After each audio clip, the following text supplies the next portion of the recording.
17세기 네덜란드의 화가 중에 요하네스 베르메르라는 분이 있습니다. 렘브란트와 같은 시대입니다. 많은 작품을 남기지는 않았지만 실내에 들어오는 빛을 활용하여 조화로운 구도와 색깔로 일상의 장면들을 잘 그려낸 화가로 정평이 있습니다. 대표적인 작품은 진주 귀걸이를 한 소녀.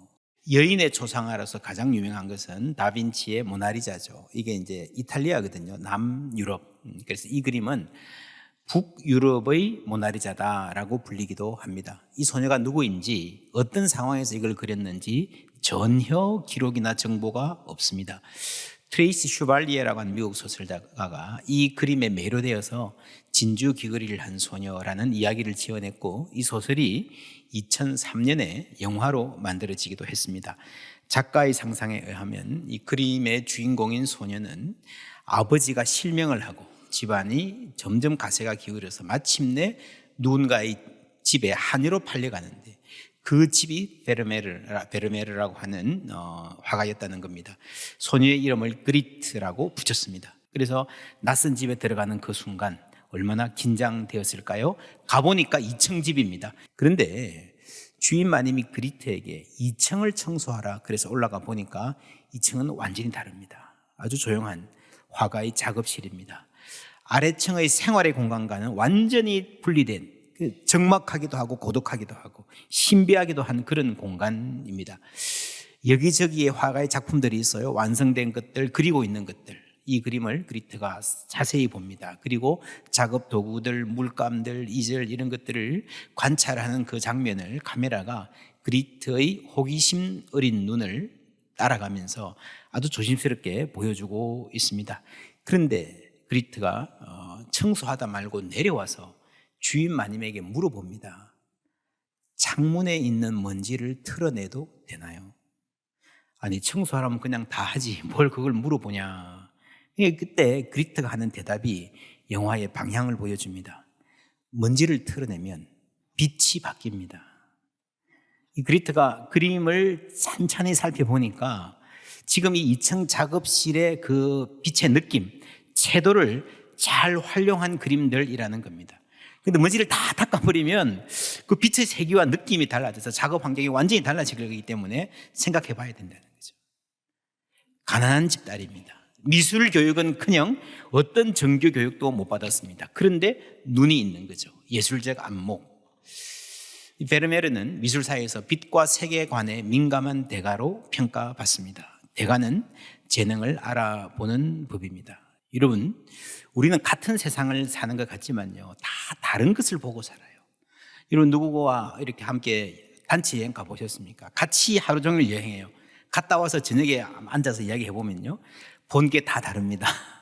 나한테는 굉장히 인상적이었는데 이 사람은 기억도 못하는 게 있고요. 그 반대도 있습니다. 하나님은 우리가 무엇을 보고 살아가는지, 무엇에 주목하고 마음에 담고 있는지에 대해서 관심이 많으십니다. 예수님께서 승천하시고 나서 제자들의 모습, 이 말씀을 마치시고 저희 보는 데서 올려가시니 구름이 저를 가리어 보이지 않게 하더라. 올라가실 때에 제자들이 자세히 하늘을 쳐다보고 있는데 흰옷 입은 두 사람이 저희 곁에 서서 가로되 갈릴리 사람들아 어찌하여 서서 하늘을 쳐다보느냐. 이 쳐다보느냐 할 때 이 단어가 아테니조라고 하는 굉장히 독특한 단어입니다. 여러분, 길 가다가 뭐 굉장히 관심 있는 거 보면 그렇잖아요. 이렇게 가도 시선은 계속 여기 남아있잖아요. 그죠? 그런 식으로 시선을 못으로 꽝 박아놓은 것처럼 집중적인 관심을 갖고 마음에 담아 눈여겨본다라는 말입니다. 독특하게도 이것은 누가복음과 사도행전, 다른 데는 거의 나오지 않고요, 특별히 사도행전에서 굉장히 중요한 대목에 많이 나오는 사도행전의 신학적 무게가 실려 있는 단어입니다. 사람들은 흔히 종교를 하늘을 바라보는 것이라 생각합니다. 사도행전 당시에는 이렇게 굉장히 팽배했어요. 막 그냥 전문적으로 하늘만 보고 사는 사람들이 많았습니다. 그리고 대중적으로 예를 들면 줄리어스 시저가 죽었을 때 어떤 별이 하늘에 떠올랐다, 뭐 이런 말들이 있지 않습니까? 그죠? 종교는 하늘. 그런데 성경이 말하는 신앙은 무엇인가 하면은 이 땅의 문제는 도외시하고 하늘만 이야기하는 종교가 아니라는 거죠. 예수는 하늘로 가심을 본 그대로 오시리라 하였느니라 라고 한 이 말씀이 지난번에 이야기했습니다. 두 가지로 성취된다 그랬죠. 역사의 마지막 날에 예수님 재림으로 성취될 것입니다. 두 번째, 오순절 때 성령, 예수의 영이 임하심으로써 부분적으로 성취가 되었습니다. 그래서 예수님의 십자가와 부활, 승천과 성령 강림이라는 단 한 번만 일어나는 이 사건, 일회적인 이 사건을 통해서 이 시대가 어떻게 바뀌었는지, 이제는 하늘과 땅이 결정적으로 가까워져서 우리가 하늘의 은혜를 누릴 수 있는, 풍성하게 누릴 수 있는 시대가 되었다는 것을 아는 것이 대단히 중요합니다. 이것을 모르면 심각해지는 겁니다.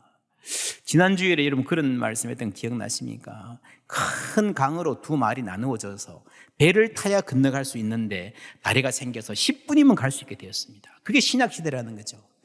그럼에도 불구하고 지금도 여전히 배를 타고 갈 수는 있습니다. 이제는요, 배는 가기 위해서 교통수단이 아니고요, 굳이 배를 탄다면 뱃놀이 하는 거예요. 뱃놀이 하는 거.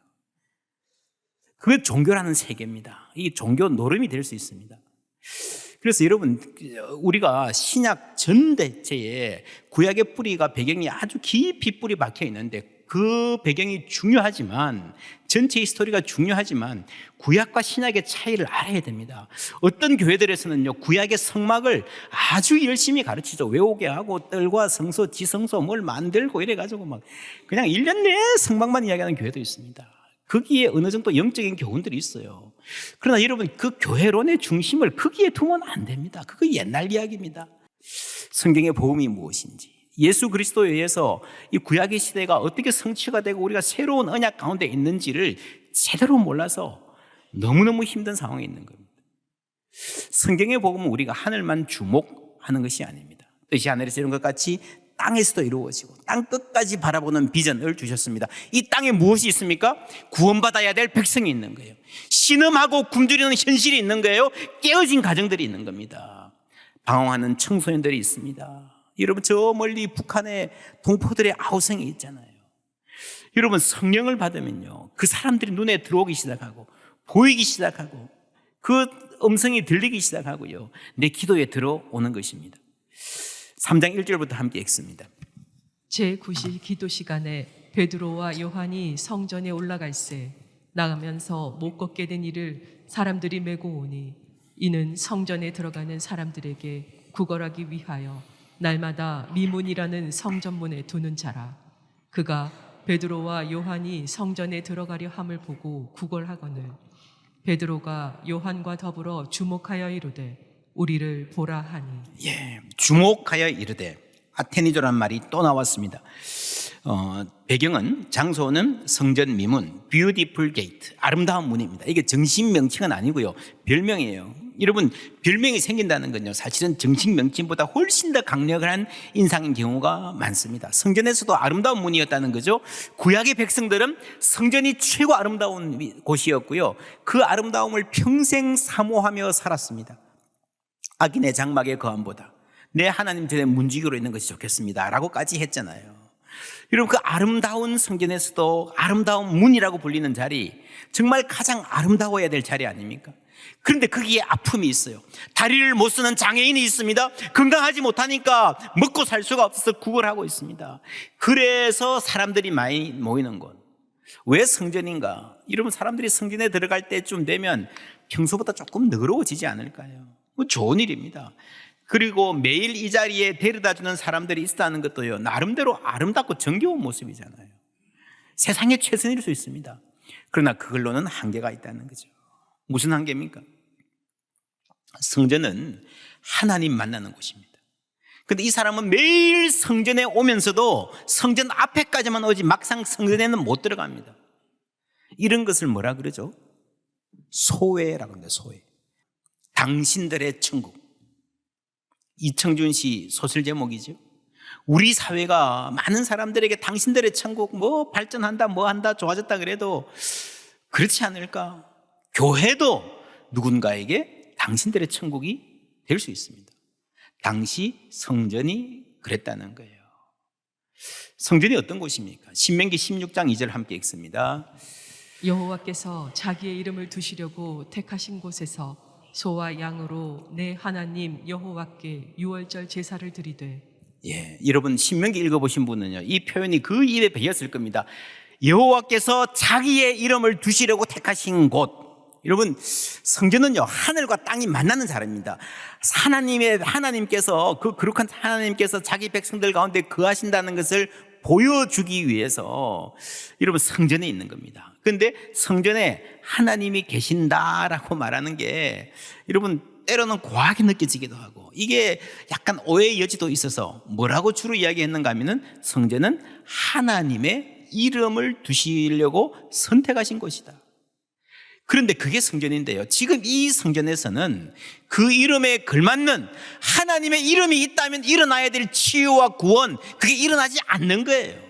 소외의 현장이 되어 있는 겁니다. 그런데 베드로가 말하죠. 은과 금은 내게 없거니와 내게 있는 이것을 내게 주노니 나사렛 예수 그리스도의 뭐예요? 그 다음에 이름으로. 할렐루야. 같이 볼 줄 알아야 됩니다. 성전이 뭐라고요? 하나님의 이름을 두는 곳입니다. 그런데 지금 베드로가 뭐라 그랬습니까? 나사렛 예수 그리스도의 이름이 여기에 우리 가운데 있다는 거예요. 저 성전 화려한 건물, 그게 아니라 이 공동체에, 예수 믿는 사람들 가운데에 믿음의 공동체에 있다는 겁니다. 그래서 우리가 여러분 교회 건물을 성전이라 하지 말자라는 말이 바로 그 말입니다. 오순절에 하늘이 땅에 임했습니다. 이제는 어디 예루살렘 성전뿐 아니라 어떤 무슨 간판 붙인 교회뿐 아니라 모든 믿음의 사람들의 모임이 성전이 되는 새로운 시대가 열린 거예요. 여러분, 시대가 바뀌면요, 사람이 바뀝니다.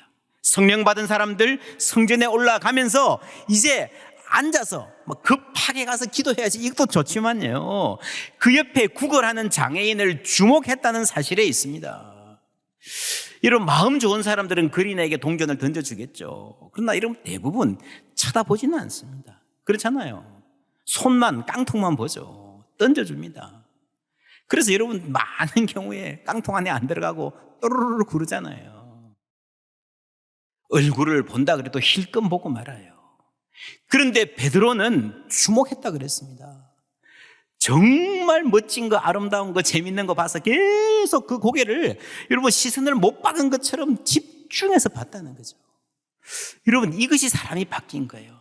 한 사람을 사람으로 본 겁니다. 거지로 본 게 아니라 그 깊은 필요를 본 것입니다.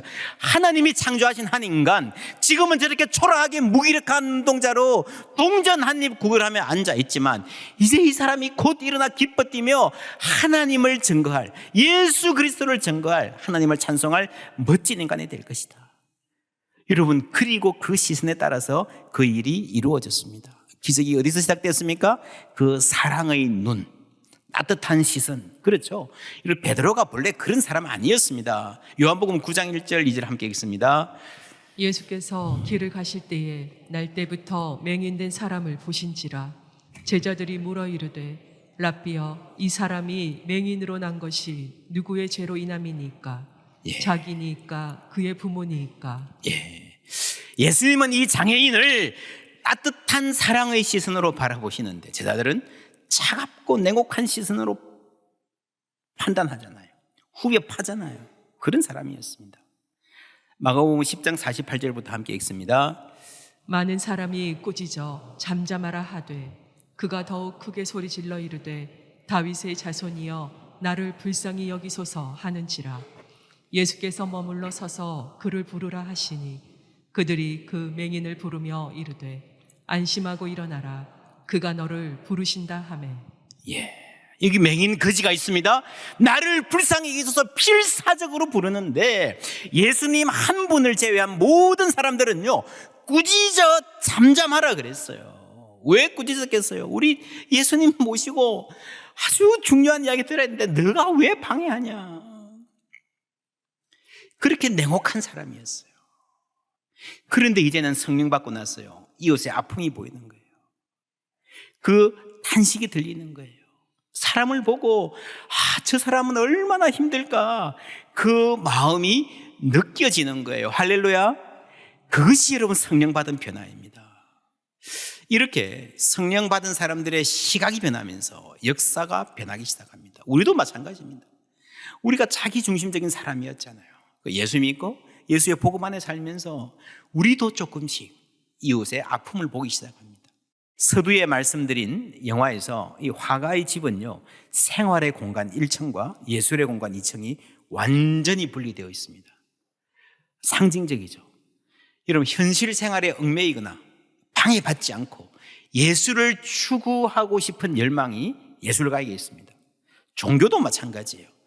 이 더러운 속세와 좀 분리되어서 깨끗하고 조용한 곳에 가서 좀 영적으로 수준 높은 사람들하고 차원 높은 대화하면서 종교 생활하고 싶은 욕구가 있는 것입니다. 그런데 이 영화에서 예술적인 소통이 시작되는 것은요, 예술적 영감이 처음 반짝이기 시작하는 것은요, 야채 그릇입니다. 먼지 끼인 창문에서입니다. 삶을 떠난 예술은 없습니다. 삶을 떠난 신앙 의미 없습니다. 예수의 이름으로 치유와 회복의 역사가 막 나타나기 시작한 곳이 성전 안이 아니고 성전 밖이었어요.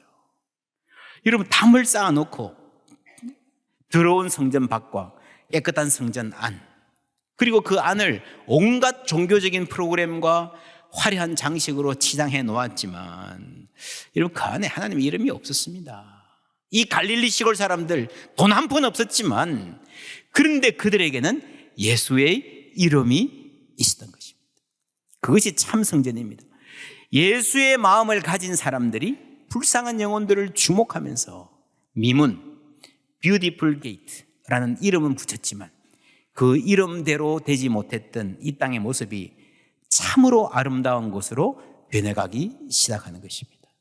그것이 여러분 선교적 교회입니다. 미셔널 처치라는 것은요, 우리가 세상에 보냄받았다는 말인데, 그러기 위해서는 우리 모두가 선교적 시각, 우리가 출근해서 혹은 여러분 학교 가서 여러분 이웃과 함께 살면서 경험하는 모든 것들을 선교적으로 예수님의 시각으로 볼 줄 알아야 됩니다. 그 안에 사람들의 필요를 헤아리는 선교적 민감성, 이 땅에 어떤 탄식이 있는가를 듣는 것입니다. 여러분, 이 장애인이 이제 일어나서 다니기 시작하니까 사람들이 놀랍니다. 그리고 누가 그랬지 하고 막 찾기 시작해요. 난리가 났습니다. 함께 읽습니다. 11절부터. 나은 사람이 베드로와 요한을 붙잡으니 모든 백성이 크게 놀라며 달려나아가 솔로몬의 행각이라 불리우는 행각에 모이거늘 베드로가 이것을 보고 백성에게 말하되 이스라엘 사람들아, 이 일을 왜 놀랍게 여기느냐? 우리 개인의 권능과 경건으로 이 사람을 걷게 한 것처럼 왜 우리를 주목하느냐? 아멘. 왜 우리를 주목하느냐? 아테니죠. 또 나왔죠. 우리 개인의 권능과 경건으로. 그죠? 나의 것이 아니라는, 공동체의 것이라는 거죠. 내 능력, 내 영빨이 아니라는 겁니다. 그렇죠. 이런 베드로가 원래 어떤 사람이었습니까? 인정받기 좋아하는. 그렇죠. 나서기 좋아했던 사람이었어요. 내가 하겠습니다. 앞장서고요. 자신감으로, 자기중심적인. 하도 나서다가 예수님께 사탄아 내 뒤로 물러가라는 말까지 들은 사람이었습니다. 근데 지금 어떤 사람이 되어 있습니까? 사람들이 막 몰려와가지고 존경의 눈으로 그냥 베드로 베드로 외칩니다. 그런데 내가 아닙니다. 나를 바라보지 마십시오. 여러분, 이것이 진정한 기적이에요. 나면서부터 걷지 못한 장애인이 낳은 것, 우리가 암이 낳은 것, 무슨 돈을 많이 버는 것, 그거 다 크고 작은 기적일 수 있겠지만 정말 인간이 바뀌기 힘든 거는요, 이 자기중심적인 마음이 바뀌는 겁니다. 사람이 바뀌는 겁니다. 여러분, 그런 경험도 있을 거예요. 사람들은요, 높은 자리에 오르면, 좀 인기가 생기면 인격적 단점이 드러납니다. 저 사람 본래 안 그랬는데 좀 출세하더니 왜 저렇게 변했지? 변한 게 아니고요, 본래 그런 사람이에요. 대부분 고만고만하게 살 때는요, 그냥 괜찮아 보여요. 그런데 어느 자리에 올라가 보세요. 단점이 드러나기 시작합니다. 여러분, 지금 베드로는 이날 때까지 막 나를 좀 바라봐, 내가 이런 사람이야, 그렇게 살아왔는데 이제는 그야말로 인생의 성공, 사람들의 존중을 받게 됐잖아요. 그런데 그 순간에 내가 아닙니다, 나를 바라보지 마십시오 하고 그리스도를 소개하는 겁니다. 예수님 말씀하셨어요. 오른손이 한 일을 왼손이 모르게 하라. 이 말을 직접 들었던 사람이에요, 베드로는. 그런데 역사적 예수님 살아계실 때에 이 말을 들었을 때 이 말을 실천할 준비가 되었을까요? 안 됐죠. 그 말의 의미도 몰랐어요. 여러분, 섬기고 낮추라 그랬는데요. 예수님 십자가에 달려 돌아가시는 날까지 서로 잘났다고 싸웠습니다. 자기 영광을 위해서 살았습니다. 그러다가 패배한 거예요. 그러나 하나님께서 그 실패자들을 일으켜주시고 성령을 주신 줄 믿습니다. 이름 섬기라, 겸손해라, 오른손이 한 일을 왼손이 모르게 하라, 다 좋은 말인데 그 말 자체는 여러분 윤리밖에 안 됩니다. 예수 그리스도의 삶 가운데서 그 십자가의 은혜를 알고 예수님을 만나고요, 성령을 받을 때, 성령이 우리 가운데 일할 때에 비로소 이 사람들이 자기 영광을 위해서 살지 않는 존재가 되는 거예요. 할렐루야. 여러분, 내가 내 영광을 위해서 사는 삶은요, 그 성공이 아무리 크고 화려해도 결국에는 허무하게 끝나고 맙니다. 그래서 헤롯 대왕은 평생을 사람들이 나를 좋아하지 않는다, 백성들이 나를 쫓아내리라 할지도 모른다, 내 아내도 내 아들도 믿을 수 없다. 그래서요, 수많은 사람을 죽이고요, 아내도 죽이고 아들들도 많이 죽였습니다. 정적이라 생각해서. 그 연장선상에서 마태복음 2장에 유아 학살이 나오는 겁니다. 여러분, 그렇게 잔인한 학살을 자행하고 자기 권력을 유지하려던 사람이 스스로는 행복했을까요? 대단히 불안한 삶을 살았습니다. 당시에 성전은 있었으나 영광은 없었어요. 경건의 모양은 있었으나 능력이 없었습니다. 그러나 세상 것 아무것도 못 가진 베드로와 요한이 하나님의 영광을 위해 살 때에 예수 이름의 능력이 그 자리에 있었던 것을 믿습니다. 거기서 변화가 시작되는 거예요. 거기서 능력이 나타나는 것입니다. 그들은 성령을 받고 이 땅의 현실을 바라보게 되었습니다. 그렇다고 해서 하늘은 볼 필요가 없고 우리끼리 땅에서 잘 할 수 있다, 그거 아닙니다. 하늘의 영광, 하늘의 능력은 그래서 더욱 필요합니다. 주목하다, 아테니조라는 말이 사도행전에 또 한 번 중요한 대목에 나옵니다. 7장에 나오는 말씀 함께 읽습니다. 스데반이 성령 충만하여 하늘을 우러러 주목하여 하나님의 영광과 및 예수께서 하나님 우편에 서신 것을 보고 말하되, 보라, 하늘이 열리고 인자가 하나님 우편에 서신 것을 보노라 한대. 아멘. 하늘을 우러러 주목하여. 여러분, 스데반이 이 땅에서 막 사람들이 막 난동을 부리고 하는 이 현장에서 하늘을 보는 거예요. 이게 여러분 성경에 보면 굉장히 놀라운 일입니다. 여러분, 이 땅에서 잘해야 하나님 음성 듣죠. 잘해야 약간의 징조를 보죠. 그죠? 하늘의 눈을 봤다는 건 대부분 다 여러분 어떤 아주 특별한 종교적인 경험이거나 아니면 하늘에 올라갔다 이럴 때 나오지, 이 땅에서 막 사람들이 그냥 난동 부리는 이 와중에, 시장바닥에서 이 군중의 폭동의 와중에서 하늘이 열리고 하늘을 보는 거예요. 무슨 말인가 하면은 하늘이 그만큼 우리와 이 땅과 가까워져 있다는 말입니다. 예수를 나의 구주 삼고 성령과 피로서 거듭나니 이 세상에서 내 영혼이 하늘의 영광 누리도다. 믿습니까? 예, 이 세상에서 하늘의 영광을 누리는 거예요. 여전히 우리는 하늘을 바라보고 하늘을 주목하고 하늘의 은혜로 살아가는 겁니다. 그리고 그 은혜로 이 땅의 현실을 바라보고 직시하고 마음으로 품는 거예요. 하늘의 영광을 갖고 살아가는 것, 성령의 시대를 살아가는 우리의 특권입니다. 사도행전은 이 사도들 특별하게 용감해서가 아니라 이 영광을 알았기 때문에, 내가 지금 눈을 감아도 바로 나를 영접해 주실 예수님이 보였기 때문에 이 땅에서 담대하게 살고 당당하게 죽을 수 있었습니다.